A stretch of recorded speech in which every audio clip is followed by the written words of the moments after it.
Well, I spent the other night reading a 112-page decision by Catherine B. Forrest.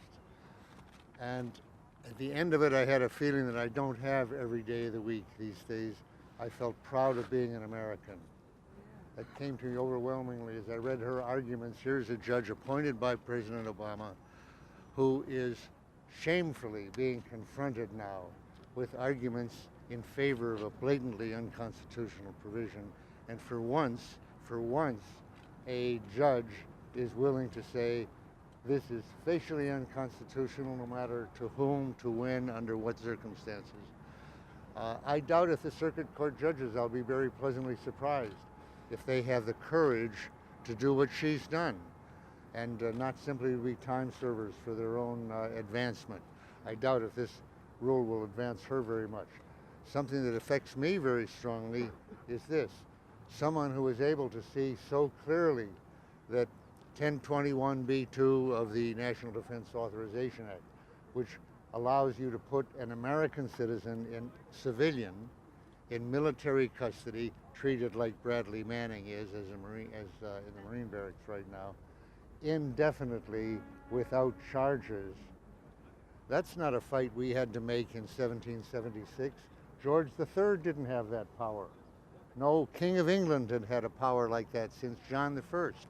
So here we have a president, a Democratic president, who is wiping out the Magna Carta as well as the Constitution.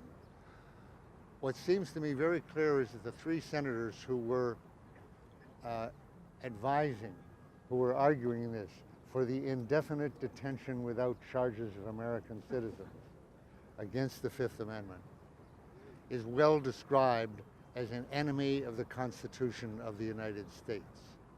And I'm afraid that is true of the president at this point in going along with this, having encouraged it earlier. And if every senator who votes for that, and let me remind you, every one of them as a civilian took the same oath that Bradley Manning took and that I took as a Marine. And that is not for a commander-in-chief.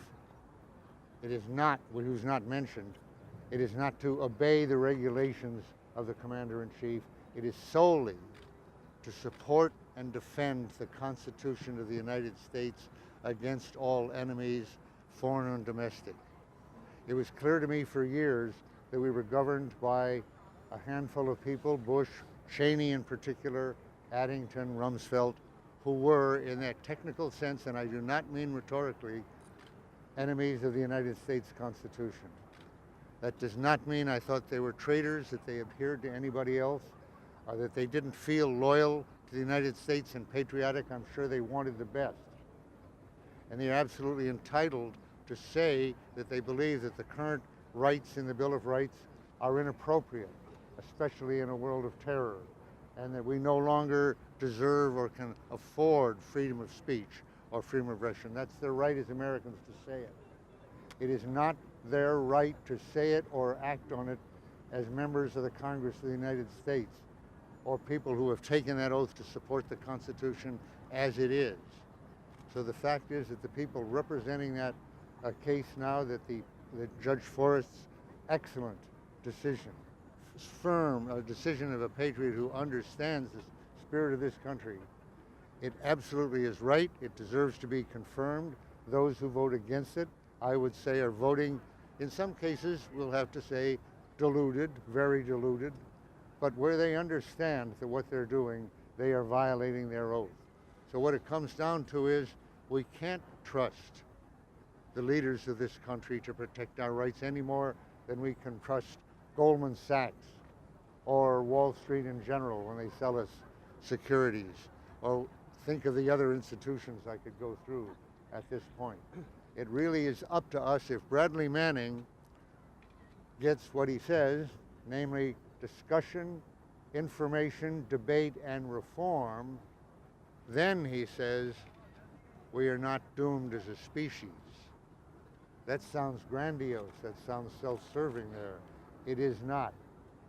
In the world of climate control, in the world of nuclear weapons, but in the world of civil liberties, where this administration, this term, is turning in once again to the fourth term of George W. Bush on that area, it basically is up to us, no one else. And thank God we have an ally like Judge Elizabeth Forrest, but we need to support her, point out that she is not just expressing an opinion, she's saying blatant truth, and that it's up to her to congratulate her, back it up, and see that the Supreme Court sees the light.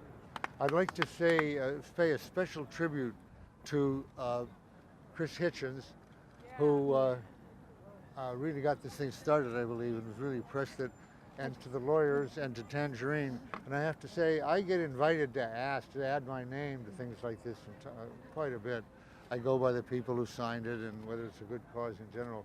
I would have had to say the chance of getting where we are now, arguing this in front of the Circuit Court, having won an injunction, I would have said was not absolute, it was zero. It was no chance.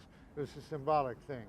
So we're here today after more than a decade of what I've said earlier was an assault on the Constitution. We had something very like a coup in September 11th, September 12th, the beginnings of which really started in the earlier year. I believe the people who run this country then, and I have to say now, pretty much agree with Richard Nixon.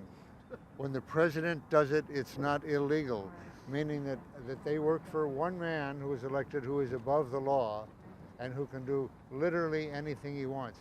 Now, we've been seeing that year after year after year. And what is different and makes this day different from all other days, if I may say, is that in fact a judge stood up, a district judge stood up and read the Constitution, showing that it still has life in it. And you know, remember, this isn't something that is just a very technical, esoteric point here between constitutional lawyers. The fact is that to read that part of the law as anything but unconstitutional from the point of view of the US of A is, I'd say, virtually disqualifies you as for an American bar. So we're facing here at last, what's not new is a direct, explicit challenge to our freedoms. And what is new, and that's what's to celebrate, is that one judge and the other people like Tangerine and the judges and the others who supported this have actually taken a stand for preserving the Constitution, and we've got to go on from there.